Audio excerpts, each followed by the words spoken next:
Olá pessoal, tudo bem com vocês? Espero que sim. Aqui é Elizabeth. Vamos ler aqui mais um capítulo do livro Salmo 91, da autora Peggy Joyce Ruth. E hoje o capítulo ele tem muito a ver com o que nós estamos vivendo. E olhando aqui nas primeiras páginas, tem uma menção aqui que ele é mais ou menos de 2008, tá? Então, as coisas que ela está falando aqui tem muito a ver conosco hoje, né? Nós estamos no ano de 2020, vivendo uma situação bem diferente, vamos dizer assim, né? O capítulo 8, o tema dele é Não temerei medo da peste. Não temerei medo da peste. Aí, o Salmo 91, versículo 6a, ele fala assim: Não temerás nem peste que ande na escuridão, tá? Então vamos ler aqui para ver o que fala. O medo tomou conta do meu coração e gotas de suor apareceram em minha testa enquanto eu fervorosamente passava meus dedos sobre algo que parecia um caroço no meu corpo.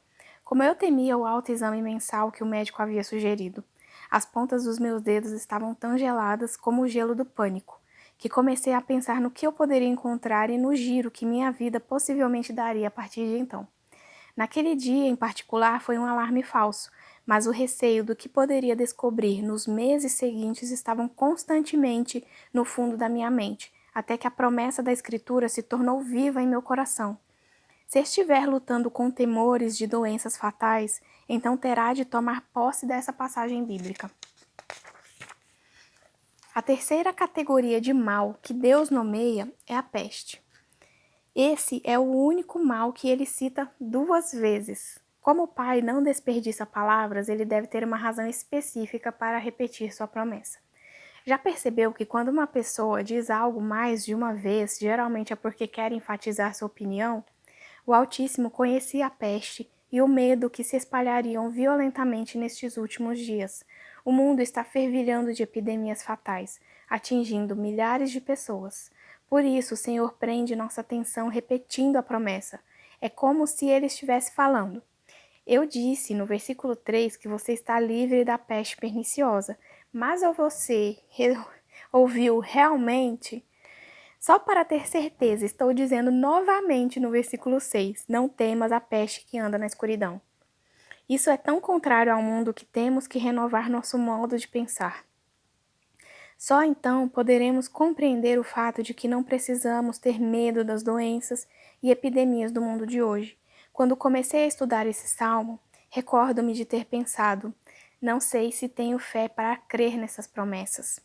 Esse pensamento esticou tanto minha fé e mente que achei que iria estourar como um elástico esticado demais. De qualquer forma, Deus me lembrou de que a fé não é um sentimento, tá? A fé não é um sentimento, mas é simplesmente acreditar no que ele diz na sua palavra, tá? Então a fé é acreditar na palavra de Deus, nas escrituras, tá? Quanto mais creio na palavra de Deus, mais consigo confiar e depender dela completamente. Nossa herança não é limitada ao que nos é entregue geneticamente pelos nossos ancestrais, tá? Isso aqui é interessante, que ela fala aqui que nossa herança não é limitada ao que nos é entregue geneticamente pelos nossos ancestrais. O que isso significa, né? Muitas vezes a nossa saúde, aqui que ela tá falando da questão das doenças, né? Ela falou do caroço que ela sentiu no corpo dela. Mas aqui, essa herança é aquela herança maligna, né? Que muitas vezes, o meu pai teve um problema cardíaco, provavelmente eu vou ter também. Ou diabetes, provavelmente eu vou ter também. Que é uma herança que vem geneticamente, né? Então ela tá falando aqui, nossa herança ela não é limitada a isso, tá? Ela poderá ser o que Jesus providenciou para nós se crermos na palavra e a colocarmos em ação. Em Gálatas, né, no livro de Gálatas, capítulo 3, versículo 13a, fala assim: Cristo nos resgatou da maldição da lei, fazendo-se maldição por nós. A peste mencionada no Salmo 91 é explicada claramente em Deuteronômio 28. A passagem em Gálatas declara que fomos resgatados de toda maldição, inclusive da peste, ao crermos em nos apropriarmos dessa promessa. Nunca antes na história falou-se tanto em terrorismo e guerra biológica, Mas, para a surpresa de muitas pessoas, o Todo-Poderoso não está chocado com essas coisas e nem despreparado para elas. A guerra química é maior do que Deus? Bem antes que o homem descobrisse armas biológicas, o Senhor já havia preparado uma proteção para o seu povo, se ele crer em sua palavra, tá? Marcos, o livro de Marcos, versículo 16, o livro de Marcos, capítulo 16, versículos 17 e 18. E estes sinais seguirão aos que crerem, e se beberem alguma coisa mortífera, não lhes fará dano algum, e imporão as mãos sobre os enfermos e os curarão. A palavra beberem nessa mensagem vem do termo grego, imbibe, que significa beber, absorver, inalar ou levar dentro da mente. Mal algum foi concebido pelo homem sem que Deus tivesse providenciado uma promessa de proteção para qualquer um de seus filhos que escolha crer e agir nela. O que dizer do medo que a humanidade sente sobre depósitos de água poluídos e comidas contaminadas por pesticidas? Creio que a palavra de Deus advoga usando sabedoria, mas todas as precauções do mundo não nos podem proteger de cada mal que esteja no alimento e na água. Portanto, a instrução do Senhor de abençoarmos nossas refeições antes de comer não é apenas um ritual para que pareçamos mais espirituais. Mais do que isso, é outra provisão para a nossa segurança, tendo um papel importante no plano de proteção divina. Aqui vai mencionar 1 Timóteo, capítulo 4, versículos de 1 a 5. Fala assim: mas o Espírito expressamente diz que nos últimos tempos apostatarão alguns da fé. Tá, eu peguei só o significado aqui dessa palavra, apostatarão, porque não é uma palavra muito comum, né? Então, apostatar, ela significa perjurarão, resignarão, abandonarão, tá? Então, abandonar acho que fica um termo mais fácil pra gente entender. Que aqui ele fala que abandonar, abjurar a religião, a doutrina que professava, especialmente falando do sacerdócio, da vida dedicada à religião.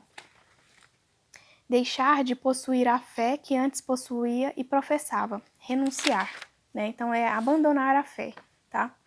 Então aqui eu vou ler novamente, fala, mas o Espírito expressamente diz que nos últimos tempos alguns abandonarão a sua fé, dando ouvidos a espíritos enganadores e a doutrinas de demônios, pela hipocrisia de homens que falam mentiras, tendo cauterizado a sua consciência, proibindo o casamento e ordenando a abstinência dos manjares que Deus criou para os fiéis e para os que conhecem a verdade, a fim de usarem deles com ações de graças, porque toda criatura de Deus é boa, e não há nada que rejeitar sendo recebido com ações de graças, porque pela palavra de Deus e pela oração é santificada. Tá? Então aqui 1 Timóteo, né, capítulo 4, versículos do 1 ao 5. O segundo texto que ela menciona aqui é Êxodo 23, 25. E servireis ao Senhor vosso Deus, e ele abençoará o vosso pão e a vossa água, e eu tirarei do meio de ti as enfermidades. Aí ela continua, é a bondade de Deus o qual fez essas provisões antes que as pedíssemos. Isso não é para todos, mas para aqueles que creem e conhecem a verdade. Abençoar a comida com gratidão literalmente traz santificação ou uma purificação. Nos tempos bíblicos, quando se falava de peste, referia-se a doenças como a lepra. O texto de Lucas 21:11 afirma que um dos sinais do final dos tempos é um surto de pestilências. Um dos sinais do final dos tempos é um surto de pestilências. Hoje, há muitas enfermidades espalhadas, como AIDS, câncer, malária, doenças do coração ou tuberculose, por exemplo. No entanto, não importa que peste estejamos enfrentando, a promessa do Altíssimo jamais deixa de ser genuína. Sua palavra é verdadeira, não importa como são as circunstâncias no momento.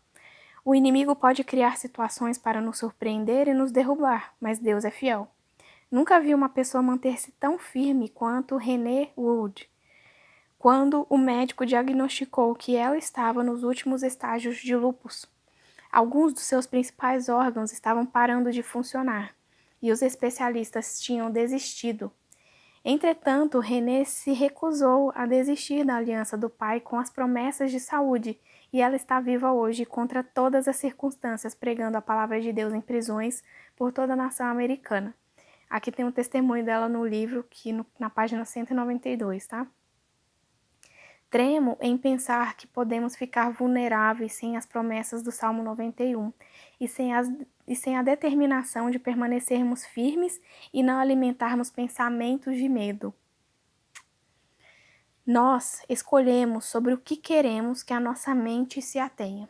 Portanto, se desejamos viver nessa aliança de proteção, é necessário termos autoridade sobre ideias e emoções ruins. É incrível como a simples frase "não vou nem começar" consegue dissipar os pensamentos de temor imediatamente, né? Então, muitas vezes a gente precisa falar para nós mesmos, quando vier um pensamento ruim, eu não vou nem começar com esse pensamento, né?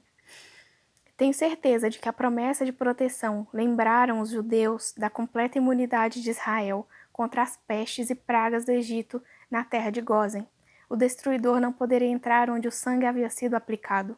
Mesmo nesse salmo do Antigo Testamento, Deus havia declarado que não teríamos medo da peste que anda na escuridão, pois ela não se aproximaria de nós. Amém.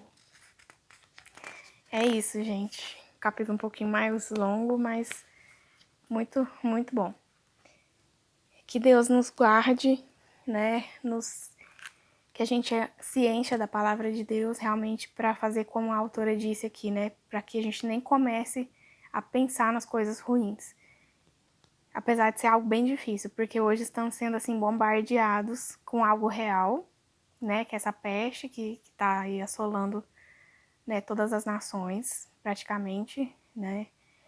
E a TV, né? Junto com a TV, o tempo todo falando, né? Criando esse pânico, esse medo, mas que a gente possa realmente confiar nas promessas do Senhor.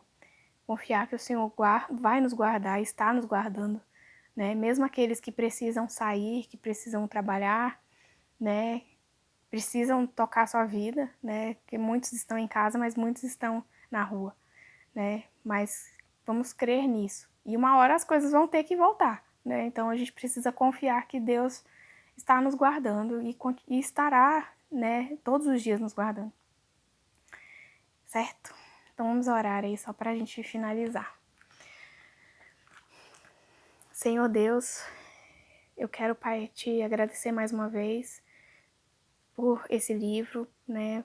Te agradecer, Deus, pelo Salmo 91, que foi escrito, Deus, né, antes mesmo de Cristo.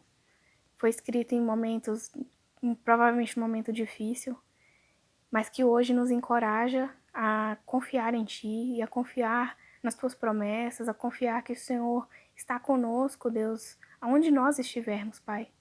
Obrigado, Deus, pela Tua palavra.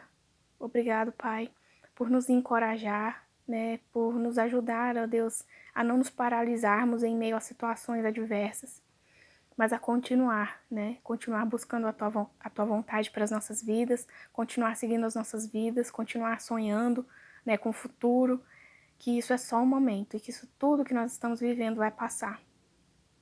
Deus, em nome de Jesus, nos conduza, Pai, nos dirija, nos livre, Deus, das pestes, né, nos livre, Senhor Deus, das doenças malignas, do mal desse século, né.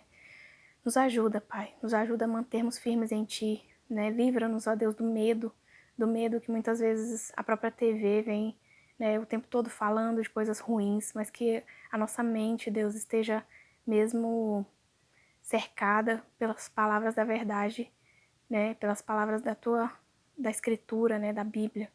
Deus, em nome de Jesus, nos ajuda a nos apegarmos cada vez mais a essa palavra, que nos liberta, que nos transforma e que renova a nossa mente. É isso que eu te peço, Senhor, perdoa os nossos pecados, nós somos limitados, pecadores, nós precisamos de Ti, somos carentes de Ti, carentes, né, da Tua presença nas nossas vidas. Pai, em nome de Jesus, fica conosco, com cada um que está assistindo, com as suas famílias, né, livra-nos do mal, fica conosco, é isso que nós pedimos, em nome de Jesus. Amém. Amém. Tchau, tchau, até mais, gente.